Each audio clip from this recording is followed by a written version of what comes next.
Hello, I'm Bob the Booker and welcome to my channel. Today I wanted to talk a little bit about books, particularly about writing. I sort of write. I mean, it's one of those weird things where I sort of say that I write, but then I feel quite guilty about it because I do it so infrequently that it feels like I'm lying. And it's sort of a bit too much to be like, I'm a writer and I am an author and I do this when I don't do much else. But anyway, but all of this kind of came to a head again because of a couple of things. Partly, we're about to go into the new year, and with that often comes resolutions. And I've been really thinking, especially over the last few months, that my writing is something that when I do it, I really love it and get a lot from it, even if it's not particularly good. And so I'm wanting to do that. Then obviously we had NaNoWriMo. I'm still not entirely sure how you're meant to say it. Just no. And that whole month of people writing, which I didn't take part in because November is my busiest work month. And so that would have been horrendous. And a lot of this came to a head because I then read a poetry book by Anthony Anaxogorou, who also had written a little book called How to Write It. So I sort of was doing a little bit of a library thing of just going and finding lots of his other books, and found this and read it and kind of had this whole little thing of what other books are there that I've read recently that have been around writing, because I feel like I've done that typical thing that people do with either self-help or kind of guidance books where you tend to read lots of them and don't actually do the thing that thing was for, right? You're like, yeah, I'm going to take control of my life, but first I'm going to read 4 more of these books that all say the same thing. But I think it is different with writers and writing because there is a little bit more of a direct link, I think, between they've actually put together a book and several others before that, and they're showing you a little bit about how they did it. So let's come to this book first, How to Write It, by Anthony Anaxogorou, which is a really sweet little kind of very small book with a couple of little writing prompts in it. And a large part of this book is really talking about finding your voice and really trusting in a bit of that process in terms of actually it is going to be a bit of a bumpy road. The initial part of writing, and particularly being published or having your work out there, is not the easiest. And he talks a lot about some of those parts within this book as well. So I found it really interesting, a couple of really sweet prompts. He's more of a, I say more of a poet. I mean, he writes poetry, he's written short stories, but poetry's sort of been his main bit. So it's quite interesting to hear his thoughts as well on breaking out across sort of other types of writing as well. On another note, the big classic I think that people often talk about with this is Stephen King's On Writing, which I found really quite powerful actually, and really quite brilliant. And that actually, after I read it, I did have a bit of a writing spree after it. So I can credit that with having done something in terms of that. That was also, I believe, in the lockdown days. And so now I feel a little bit more like life has caught up a bit more. But what I really appreciated about On Writing is although Stephen King writes, you know, a genre that I don't often read quite as much, and that I certainly haven't really been writing, I found it really interesting just to hear his thoughts around the process. And he is a bit of a sort of workhorse in some ways, of really sitting down and almost chaining himself to this desk to just get these words out.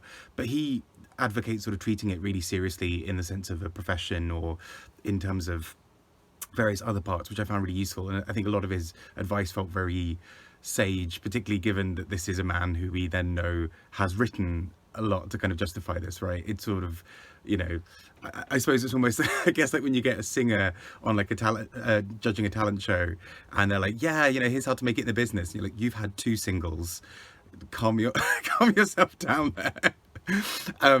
But with someone like Stephen King, it's, I think, a fair assumption to make that he is, you know, he's been fairly prolific. I think it's fairly safe to state that. So really interesting to hear his thoughts on that as well. A book I read right at the beginning of this year was Cathy Rentzenbrink's Write It All Down, which actually was a very similar kind of thing in some ways to On Writing, in terms of how to approach writing in a way that you kind of take some of the, I suppose, almost the guesswork out of it, in terms of, am I going to be able to do this today? Am I not? I say all of this having clearly not fully followed this advice, given that I'm not writing a great deal. But I think what I found really quite captivating about her book was just the way that she talks about writing, and the sort of the joy that comes with it, that actually not forgetting the reason you write, is kind of central to all of this, that you shouldn't really forget that you should just keep going, but also again give some really great tips for that. And I feel like I'm gonna maybe either reread or kind of try and at least revisit parts of that book, for when I hopefully over the holidays kickstart my writing up again, because I think it's one of those things, I think, isn't it, where like it's so easy for other things to get in the way, because you've got work, and that's a thing that takes your physical and mental energy, and you need it because you need money, and writing is the secondary extra thing,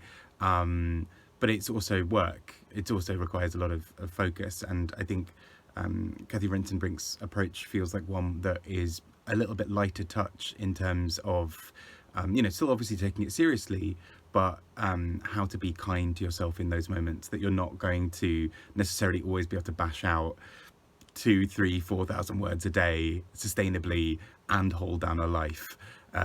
So that was really useful for me to remember as well. And last but not least, a book that I actually want to finish reading, because I started it right at the beginning of this year and have not touched it really since. Anne Lamott's Bird by Bird. I was part of a writing course where this was part of the required reading, and as you can see, I did really well. I read a grand total of, oh, actually more than I thought, 70 pages. I thought I'd read like 20. Okay, well done me. But still, still, there's so much in this that I enjoyed when I read it almost a year ago now. I really want to continue, which is just her talking about how she came to writing, how she was such a passionate reader and writer at a young age, and how that's impacted how she sees things now. As you can tell, I am already in December brain mode, where I just want to hide under a blanket for about 4 weeks, which is not how long I'll have off, but how long I need. And Anne Lamott's Bird by Bird, also from the 70 pages I've read so far, takes the approach that you approach it literally bird by bird, in the sense of almost word by word. You do one thing at a time. You just keep taking these little steps bit by bit. And that's the sort of Margaret Atwood quote, I think, isn't it? Sort of a word after a word after a word is power, or something along those lines. I've probably badly misquoted her. Anyway, those have been some of the books I've been reading to try and re-kickstart my reading, my writing even.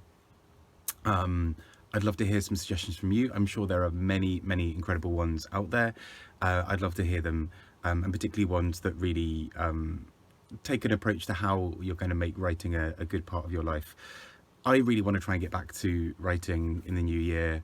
I've been appalling at it, but like I mentioned, when I am writing and I'm in that kind of flow of writing, I feel so happy and so great. And I think often I find that reading makes me a happier writer, and writing makes me a happier reader. So here's hopefully to 2023 where I actually complete some of these projects that I've been working on for the longest time. Anyway, that would be nice. I've been Bob Booker. Take care and speak to you all soon. Bye bye.